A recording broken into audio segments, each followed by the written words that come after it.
Slendro Songo. Wah, iki Slendro Songo.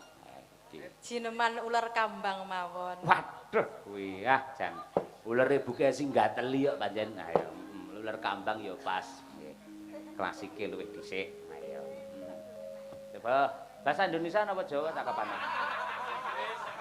Jawi mawon. Jawi lho Mas demen lho Badung. biasane Mbah Sukron bahasa Indonesia. Ayo nggih. Jawi nggih. Nggih. Nggih, Jawi. Monggo ular kambang. Janur gunung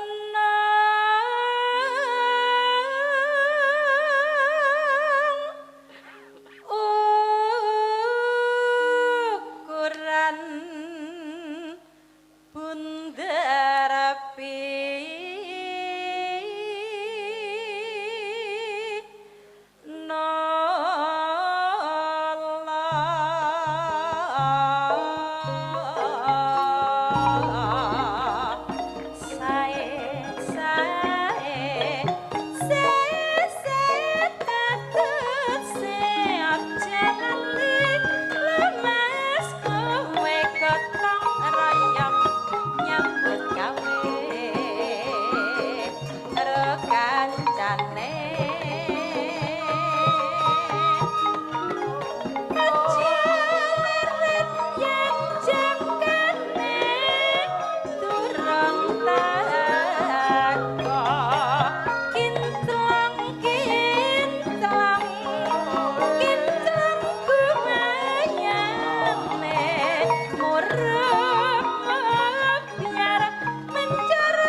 Dasare ya penggirong loro handal-handal kabeh.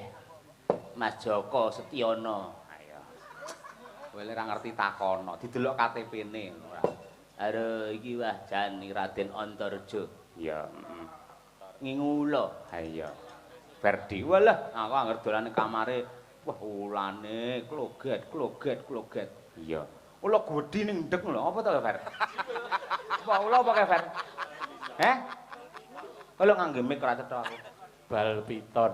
Bal piton. Nggih. Ndek ki isih nganti saiki. Pun kadol, Pak. Sakmono payu pira? 1.300. 1.300.000. Nggih. Lek ulaku payu ora 1.300.000. Korene tak ya ceke kene ora nggih. Aja nduwen-duwen ora. Ayo.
kejawi kula aturaken dumateng para sesepuh adi sepuh ingkang tansih kepareng wungon wonten ing lokasi ugi kula aturaken ingkang kepareng mirsani lumantar YouTube Kuntadi Channel. Sembah nuwun katresnanipun dumateng kula sak kanca Madangkara. Mawar diampirake karo Pak Dasar Daminto, kepala sekolah kae lho, kelingan ra? Nggih. Daleme caket kene awake dhewe ora iso sowan. Nggih, nyuwun pangapunten Pak Dasar, sembah nuwun katresnanipun. Ya, coba kaya apa iki ganti rasa. Upamane Mbak Triastuti, wo yen kon elae lho. Wah, geger gender. Ayo, coba kaya apa iki.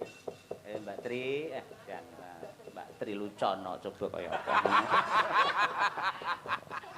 Kayak waskino lho kae.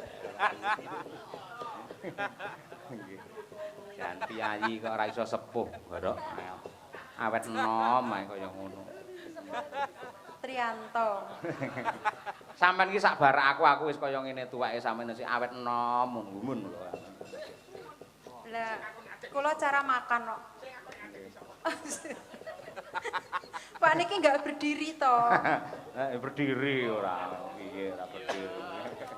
Modele sinden saiki arep ngadeg wedi dhisik. Trianto berdiri. Iya. Trisana. Coba kaya apa. Mbak Tuti sehat nggih, Mbak? Alhamdulillah sehat Pak. Iya. Madangkaran yen jenengan izin. Wah, suasanane malih ketok lek tintrim ngoten. Ayo. Mboten winget to Pak ya. Sansaya wingit. Wingit sing wingit lak jenengan. Lah kan aurane wingit. Ayo, aura kasih. Sesepuh. Hah? Sesepuh. Leluhur. Ayo. Ayo iki. Lah jenenge lailo lek ra sampean iki wis ora masuk aku, Mbak. Ayo sampean. Ndudahi mutiara kependhem dibukake ning kene. Ayo. Ayo. Mboten dipendhem jare Dian dipendhem Dian. Sing dipendhem dudu anune lagune, anu maksudnya kualik. Pak Lagune sing tak anggap mutiara kependhem lho. Kula nanti pulang lho nek disio-sio. Mulya.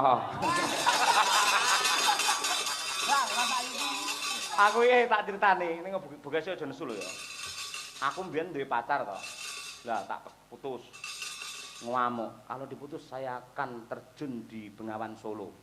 Monggo ngono. Ya wong terjun tenan ya terjuna. Ya ora terjun ya asine. Wong wedoke gur ngretak asine kurang. Nggih mboten nek kula mulih ya mulih tenan Pak ya. Ya mulih ya engko ngenteni bise lah. Saya dijemput nanti. Sapa sing gelem jemput awakmu? Doren. Iya. Nggih, niku paling pantek, paling suwe tumut Madangkara. Wis temenanan. Kula nate dijak teng omahe. Aku makake oleh-oleh apa keh, Dik? Anu, kelinci. Kelinci, ayo. Kelinci sama manuk. Manuk ya.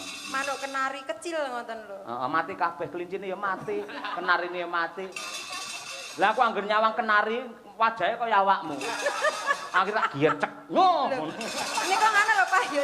Kenarine cilik cantik lho. Niku kan warnane kuning berseri. Iya bener, ning tak sawange mesti sing muncul mesti wajahmu ngono lho, ngono aku ora. Wala berarti jenengan nggih terbayang-bayang kali kula. Heeh, terbayang-bayang. Ayo ngono kuwi. Ancen ya kaya ngono kuwi lho. Ayo. Nadia Arina lah. Ayo ngono kuwi. Ya Mbak Tuti, elae lho diaturake katur dumateng sedaya para lenggah. Mangga.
awakmu nyinden kok batesi nganti umur pira, Dik?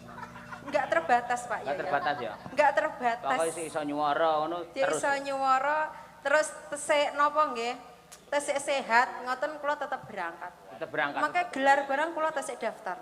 Pertanyaane, gelar gelem apa ora disindeni kowe? Lah kula nusul dhewe to Pak Yoyo. Oh iya, siap. Ya semoga-moga tetep sehat, awet ayu. Amin.